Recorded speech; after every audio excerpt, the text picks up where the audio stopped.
Bom dia, meus amores! Tudo bem, gente? Como vocês estão? Hoje a gente vai ter uma aula diferente, porque hoje eu preparei para vocês um vídeo todo especial, um vídeo diferente, onde a gente vai estar tendo uma aula de artes, onde eu vou apresentar para vocês alguns pintores que são muito importantes aqui para a história do Brasil e vão ser as obras desses pintores que a gente vai trabalhar na nossa telinha, que eu pedi para vocês irem buscar lá na escola. Então agora eu vou apresentar para vocês alguns desses pintores, falar um pouquinho sobre cada um, falar sobre algumas telas, algumas obras. E no final eu vou dizer o que é que a gente vai fazer com as nossas telas, o que é que a gente já vai começar a fazer, certo? Então vejam só, o primeiro pintor que eu quero falar com vocês é Cândido Portinari. Ele nasceu em 1903 e morreu em 1962. Cândido Portinari é um dos artistas nacionais com maior reconhecimento mundialmente. Ele é o que tem mais reconhecimento no mundo, né? Suas pinturas Ele não é o maior, ele é um dos artistas nacionais com maior reconhecimento mundialmente. Suas pinturas costumam trazer temas que retratam as condições em que vivia o povo brasileiro na primeira metade do século XX. Então ele retrata muito como era a vivência daquelas pessoas na primeira metade do século XX, nas pinturas dele.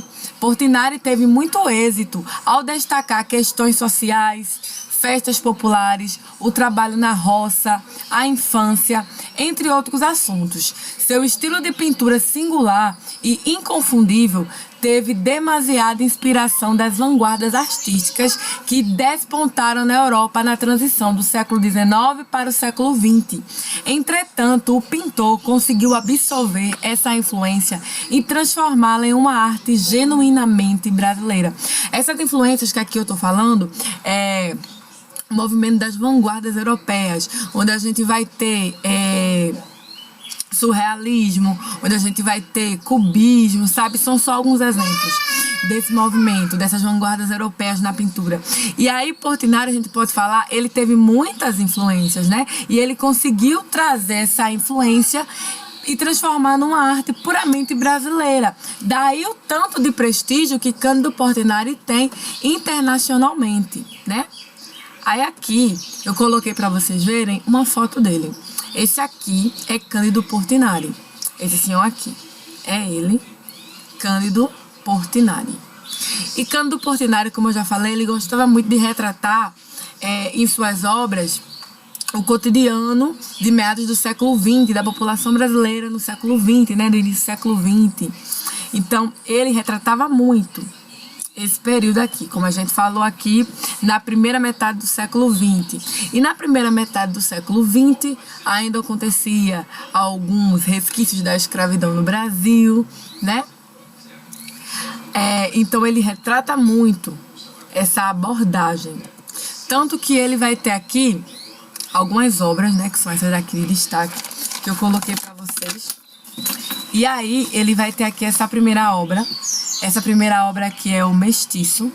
Provavelmente vocês estão percebendo aqui o porquê do nome dessa obra ser Mestiço. A gente tá vendo aqui que provavelmente esse rapaz aqui, ele é descendente de africanos e indígenas. Olha os olhos, como são puxados, o jeito, né? Olha o cabelo, olha a forma. Então, por isso que o nome dessa obra é Mestiço. O nome dessa obra aqui, Mestiço. E ele tá aqui, a gente pode ver,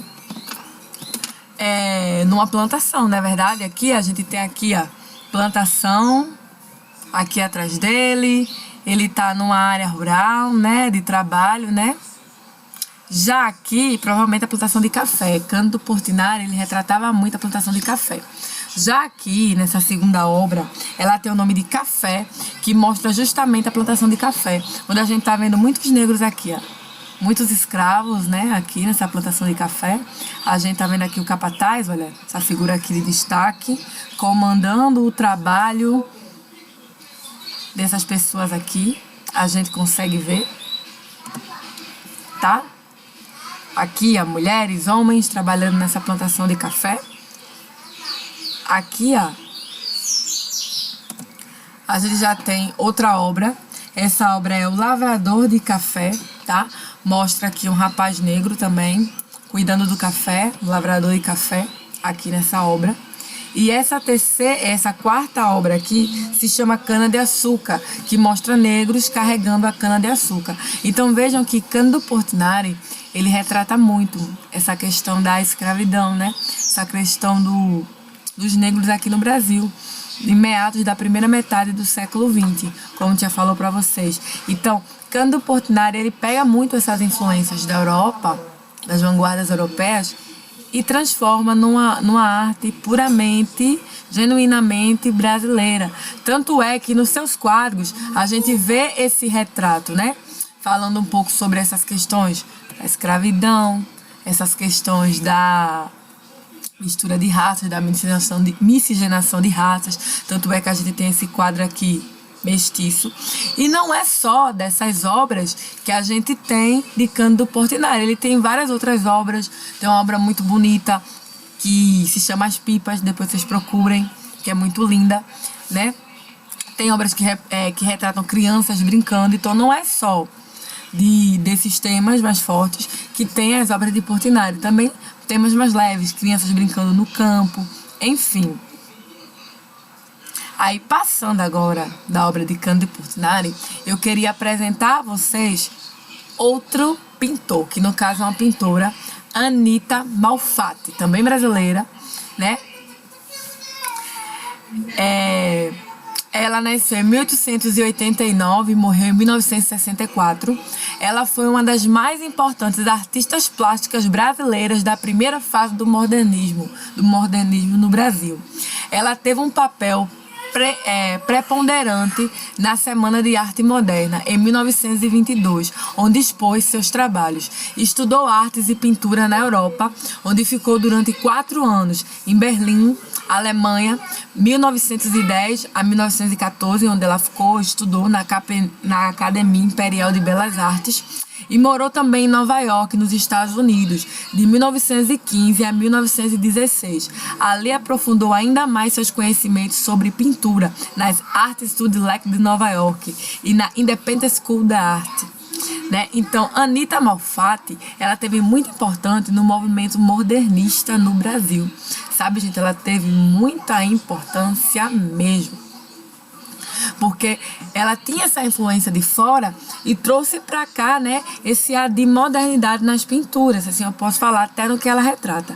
Aí aqui, gente, quero apresentar para vocês a Anita Malfatti. Essa aqui é ela, Anita Malfatti, tá? Apresentando aqui para vocês. E aqui um pouco das suas obras. Eu quero que vocês observem o seguinte, que nas obras de Anita Malfatti, a gente vê muito paisagens, né? A gente vê muito ambientes urbanos, não, ambientes mais rurais, mais campestres. A gente vê casas, a gente vê vilarejos, né? A gente vê um teor mais bucólico, de natureza, uma coisa mais calma, mais tranquila. A gente vê isso aqui nas obras de Anita Malfatti, né? Olha essa primeira imagem aqui num porto. Olha que interessante, olha que calmaria. Olha essa próxima imagem aqui de Anita Malfatti.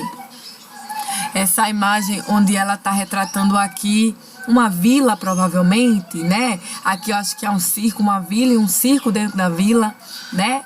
Então vejam como as obras dela também são coloridas. Olha, outra coisa, eu não falei, mas Cândido Portinari tem obras coloridas, né? Que não tem só esses tons mais terrosos, mais marrons, tá? Essas são só algumas que eu trouxe aqui para mostrar para vocês. Esses pintores, né? Esses artistas, têm muitas obras e muitas obras mesmo, pra gente olhar e conhecer. Essa próxima imagem aqui, olha que linda. Olha que interessante, que lindo. Essa imagem aqui de Anita Malfatti. Estão vendo aqui que nessas duas imagens ela está retratando um ambiente mais rural. A gente está tendo uma capela, a gente está tendo casas, né? Pessoas retratadas com roupas coloridas, né? Ela está retratando a vida, né? O cotidiano dentro de uma fazenda. Vocês percebem isso aqui nessas duas imagens? E é muito nessa coisa de paisagismo, de campo, enfim. A gente consegue perceber isso aqui, né? De Anita Malfatti.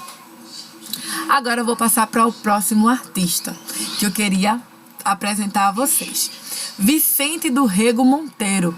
Ele nasceu em 1899 e morreu em 1970. Ele era um pintor, escultor, desenhista, ilustrador e artista gráfico. Ele nasceu no Recife, aqui no Recife, e sempre conviveu com arte, pois sua irmã, Fedora, 10 anos mais velha, encorajada pela mãe, já estudava pintura com professores particulares. O resultado insatisfatório daquele aprendizado fez com que a família se mude para o Rio de Janeiro e que Fedora passe a estudar na Escola de Belas Artes. Estamos em 1908 e, acompanhando sua irmã, Vicente pintou suas primeiras aquarelas. E aí, gente, esse aqui é Vicente do Rego Monteiro. Aqui é ele, tá? E ele não era só um pintor, ele também era desenhista, ele também era escultor, né? E esse caminho que ele percorria dentro das artes, não só como pintor, mas também como escultor, retrata muito nas obras dele. Olha só, gente. As obras deles aqui, representando, né, essa coisa mais artística, né, essas cores mais terrosas, a gente tá percebendo isso aqui muito. A gente pode ver aqui um rapaz, né, um gato com uma bola, né, aqui um pouco de cerâmica, a gente consegue ver desses jarros, né, de barro. A gente vê também um agricultor, provavelmente aqui, carregando cana de açúcar, né? Olha só, um chapéu de cangaceiro, né? Um chapéu de couro, cangaceiro, né? Tem muito essa relação com o Nordeste brasileiro, né? Com Pernambuco. E aqui, ó, pessoas jogando tênis. Olha, tá vendo? Que interessante. Então vejam que os gostos de Vicente para pintura varia muito. Ele tem um pouco dessa pegada saudosista, né? Dessa visão saudosista em suas pinturas com o local em que nasceu. E também dá um pouco dessa modernidade, quando ele retrata duas pessoas jogando tênis, né? E aí, gente, eu não poderia, né, terminar essa apresentação desses pintores para vocês sem fazer uma menção honrosa a Francisco Brenan. Francisco Brenan, gente, ele foi muito, ainda é, após a sua morte, muito importante para a cidade do Recife, estado de Pernambuco. Francisco de Paula Coimbra de Almeida Brenan foi um artista plástico brasileiro. Desenvolvia seus trabalhos com diversos suportes, tornando-se notório como ceramista. Mas apesar dele ser ceramista, ele também pintava. Eu vou mostrar para vocês a seguir algumas obras. Foi autor de 2 importantes espaços culturais da cidade do Recife, a Oficina Cerâmica Francisco Brenan e o Parque das Esculturas de Francisco Brenan. Aqui é uma foto dele, né? Francisco Brenan morreu ano passado, né? E além de ser um escultor, ele também pintava e as pinturas deles eram muito coloridas. E eu tive a oportunidade de visitar a oficina, né, de Francisco Brenan, e as pinturas dele retratam muito essa questão de cor, sabe? Bem colorida, frutas coloridas, enfim.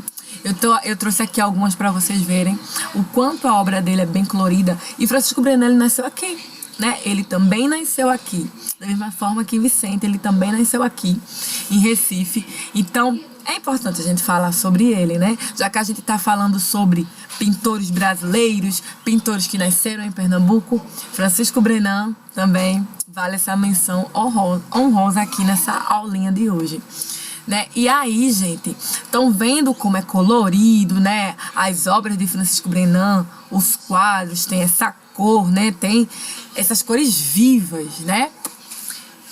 E aí, gente, o porquê que tia Carla preparou essa aula diferente para vocês, está apresentando esses pintores.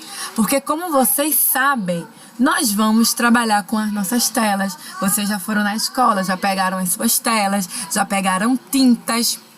E eu estou aqui mostrando para vocês um pouco desses autores, porque nós vamos escolher um desses autores para fazer uma releitura das suas obras. E o que é uma releitura? Vou dar aqui um exemplo para vocês. Digamos que eu achei muito interessante, muito lindo, essas obras de Francisco Brenan. Eu vou fazer uma releitura dessa obra aqui, ó. Aqui eu tô apontando com a setinha, onde eu tô vendo algumas frutas dentro de um vaso. Fazer uma releitura dessa obra. Então eu vou observar essa obra e tentar fazer uma releitura, desenhar da forma que eu quiser, mas que transmita certa semelhança com essa obra, sabe, gente? Fazer uma releitura. Não é obrigado a usar as mesmas cores, mas eu fazer frutas dentro de um jarro, fazendo uma alusão, de fato, uma releitura a essa obra de Francisco Brenan. Posso colocar cores diferentes aí, deixar bem colorido? É uma releitura. Eu vou usar a minha criatividade e essa releitura a gente vai fazer na nossa tela, tá? A gente vai começar a pintar a nossa tela e fazer uma releitura, tá? De algum desses autores, de uma obra que nos chame a atenção, que a gente goste. Vocês podem pesquisar outras obras, não é necessário ser alguma dessas obras que eu mostrei no vídeo, porque esses pintores, gente, eles têm muitas obras, muitas e muitas obras. E aí eu separei para vocês, aqui no final do vídeo, algumas releituras. Sabe o que eu disse a vocês que Cândido Portinari, ele tem obras coloridas? Então, aqui, ó, eu tenho uma obra original de Cândido Portinari, os meninos. E eles estão brincando aqui, ó, de cabeça para baixo, estão vendo aqui. E aqui, um exemplo de releitura de alguns alunos do 5º ano, olha que interessante, de alguma escola, né? E eles desenharam também essa obra aqui, ó, fizeram uma releitura. Estão vendo que não fizeram com as mesmas cores, mas está aqui representado, né? 2 menininhos de cabeça para baixo, um bodezinho, tá representado. É uma releitura, né? Pintaram o céu. Aqui também temos uma outra releitura de outra obra de Cândido Portinari, o Espantalho. E olha que espantalho diferente essa releitura, né? Então, estou mostrando para vocês exemplos de uma releitura, de você recriar uma obra usando a sua criatividade, bem colorido, tá? Mas trazendo certa semelhança com aquela obra escolhida. Aqui, ó, temos uma obra de Anita Malfatti, olha, essa aqui é a obra original e aqui é uma releitura. Vocês percebem que o aluno que fez essa releitura aqui, ele não fez da mesma cor, mas ele colocou alguns pontos característicos da pintura de Anita Malfatti, né? Ele fez o farol, que isso aqui é um farol, essa torre, as casas ao lado, as pedras, enfim, né? A atriz, ela fez, Karina, tá até aqui o nome. E outra coisa, gente, vou dar uma dica pra vocês. Sabe, é super válido vocês primeiro, antes de ir pra tela, fazer a releitura numa folha de ofício e depois, aquilo que vocês desenharam na folha de ofício, vocês irem pra tela. A gente consegue riscar a tela com um lápis de grafite, a gente consegue fazer o desenho na nossa tela e depois, ó, ir pintando a nossa tela. E uma coisa muito importante, não se esqueçam de colocar o nome de vocês embaixo da tela. Vocês são os autores dessa releitura, então tem que colocar o nome embaixo dessa tela, não se esqueçam, que é muito importante. Aí eu dou essa dica, vocês fazerem primeiro uma releitura numa folha de ofício e depois vocês irem de fato pintar a tela, fazendo do mesmo jeito que vocês fizeram aquela releitura no papel, vocês levarem, né? Vocês transferirem aquela releitura que vocês fizeram no papel para a tela. Caso vocês tenham medo de errar, enfim, na hora que for pintar com a tinta, enfim. Mas vocês podem também já ir fazer direto na tela, porque a tela dá pra gente fazer desenho com grafite, depois ir pintando, enfim, tá? Mas eu quero que vocês façam essa releitura das obras na tela de vocês. Vocês vão escolher uma obra de um desses autores que a gente viu, que eu vou dizer para vocês qual autor vai ser, e vão escolher uma obra desse autor para fazer uma releitura, usando a criatividade de vocês. Então é essa atividade que a gente vai fazer na nossa tela. E vocês já podem começar a pintar a tela de vocês. Lembrando que a gente pinta uma vez, espera secar, depois pinta o resto e vai fazendo aos poucos, que logo mais, tá? Nós vamos ter uma apresentação dessas obras, onde a gente vai juntar todas as turmas em uma live e a gente vai apresentar as nossas obras. Vamos ter a nossa exposição. Então a gente já pode começar a fazer as nossas releituras. Tá, gente? Então, meus amores, é isso, sabe? Eu espero que vocês tenham gostado dessa aula de hoje, desse vídeo, né? E é isso. Um beijo enorme pra vocês, um cheiro e até amanhã, se Deus quiser. Um beijo! Tchau!